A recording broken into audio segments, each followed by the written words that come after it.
There's a comedian by the name of Njambi McGrath, if I'm saying her first name right. She was born in Kenya, but she's thinks she lives out there in the UK. And there was a clip that she had put up that I thought that was something that we need to kind of visit about when she talks about when she was hanging around Black Americans and the reason why she could not connect with Black Americans at first. But let me go ahead and roll that clip. I used to hang out with Black Americans. But you know what surprised me most is that I felt no connection with Black Americans. And that surprised me. Now I know at the time I didn't. I felt no connections with Black Americans because you know what? Black Americans were woke. Black Americans had looked at their oppressor in the face. They had tunnel vision, just like Nelson Mandela. Nelson Mandela looked at his oppressor in his face, and you know what? He had tunnel vision. They knew what was bringing them down. In Africa, we don't have tunnel vision. We don't know what is oppressing us. Because you know what? Because slavery just changed. It didn't go away, it just changed. So most people in Africa, we feel oppressed. We don't know what is oppressing us, you see. Those children in the Congo that are mining all of the coltan with their bare hands, they don't know that at the top of the chain is a white man. The children that are picking the cocoa, right? They don't actually know that the person at the top is a white man. I found out the farm next to my father's farm now belongs to Unilever. That's right. People in Africa cannot afford to buy land anymore. Do you know why? Because slavery never ended. It still carries on. They dump all their toxic waste all over Africa. All your babies' nappies are all over Africa. People cannot farm their land anymore. And you know what? Here's a fact. 3/4 of the people in Africa are under the age of 30. 3/4 of the people in Africa are under the age of 30. Majority of people in Africa have never heard of slave trade. Majority of people in Africa have never heard of colonialism.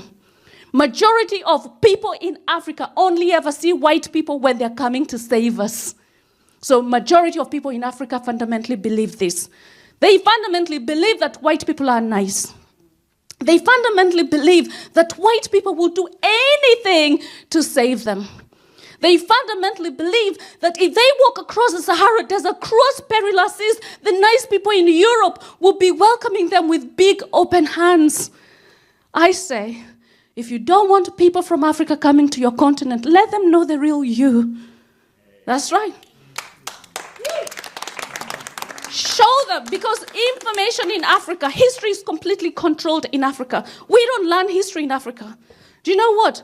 Show them the brutality of the empire. Show them the brutality of the slave trade.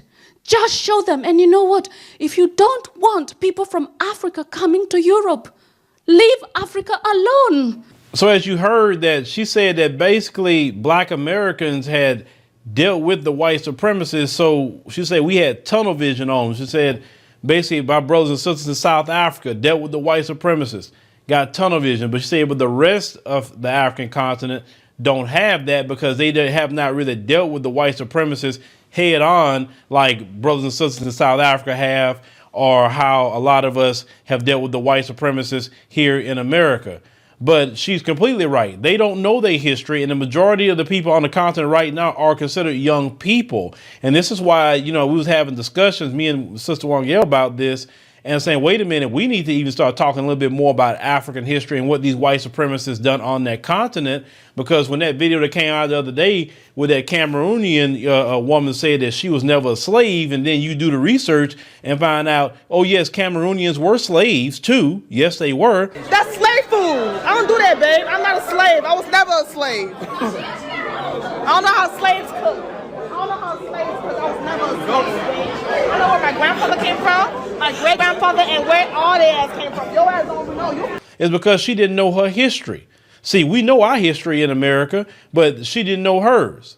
And it needs to be a great education on the continent about what these white supremacists did to them during colonization, what they actually done to them. It was not no partnership. It wasn't that, oh, well, they just gonna leave us alone, but they run the place. No, it was slavery, it was brutality, and everything else that went along with it. and they do not want history being taught. Just like in America, they don't want American history being taught. What they calling it? Critical race theory. Oh my God, we can't teach American history about the things that y'all done to black people, right? They're not lying on you. You did it, but we don't want to teach that because, it's going to make our kids feel bad. They should feel bad because of what y'all done. Y'all did it. So anybody that has a heart will say, man, that's messed up. That's brutal. What the hell were y'all doing? Y'all took Nat Turner and made clothes out of his skin. Y'all made grease for all your wheels and stuff like that out of Nat Turner. Anybody with a halfway human mind would be like, my God. Anybody would be like, y'all used to actually cannibalize and eat black people? Like when you read the book, The Delectable Negro? Oh my God. Anybody would say that. Anybody. Our history needs to be taught just as much as African history, Caribbean history. It needs to be taught. And we definitely, here need to look more into doing that because obviously it's a need for it. And, people from other countries are watching the show. They are watching. So we need to present that. But yes, sometimes it is a disconnect because like you said, when they see these folks, oh my God, I seen it myself one time. I seen it in Kenya one time. When them folks show up, their eyes lighten up. I'm like, what the hell were they doing? I'm like, that's the last people I'm like, oh my God about. But when they saw me, them folks like, they looked at me and they turned their head. Even in Ethiopia, when they saw me and I looked dead at them and they put their head down. They never did that to Africans, but they doing it to me because I know who they are and they know who I am. They know. They don't know me personally, but they say, wait a minute. He's different. He knows us. He knows what we capable of. It's something about him.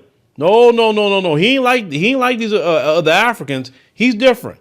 And that's what they don't want coming back to the African continent as well. They don't want people like me educating African people and telling them about their history. And all of a sudden now you're going to have more and more Julius Malema show up. Majority of people in Africa have never heard of slave trade. Majority of people in Africa have never heard of colonialism. Majority of people in Africa only ever see white people when they're coming to save us. So majority of people in Africa fundamentally believe this. They fundamentally believe that white people are nice. They fundamentally believe that white people will do anything to save them. They fundamentally believe that if they walk across the Sahara Desert, across perilous seas, the nice people in Europe will be welcoming them with big open hands. I say, if you don't want people from Africa coming to your continent, let them know the real you. This is why they're against Julius Malema. Listen, we need millions of Julius Malemas on the African continent. That continent would change overnight if you had millions upon millions of people that talk and act like Julius Malema. Trust me, the world needs that out of the continent. That's why I tell you, brothers and sisters, I'll try not to get involved in your politics, but I'm just saying on the aspect of just what Julius presents, I always say, brothers and sisters, South Africa, give Julius a chance. What else, like Trump say, what else you got to lose, right? Give him a chance in the next election. Because like I said, that brother's spot on. He is spot on in a lot of ways. But y'all let me know what y'all think what this sister's talking about here. She said that if y'all don't want Africans coming to Europe, then stay your behind out of the African continent. But they're not going to do it because they have no resources. That's why they're never going to stay out. They're always going to keep coming. The world don't have the resources the African continent has.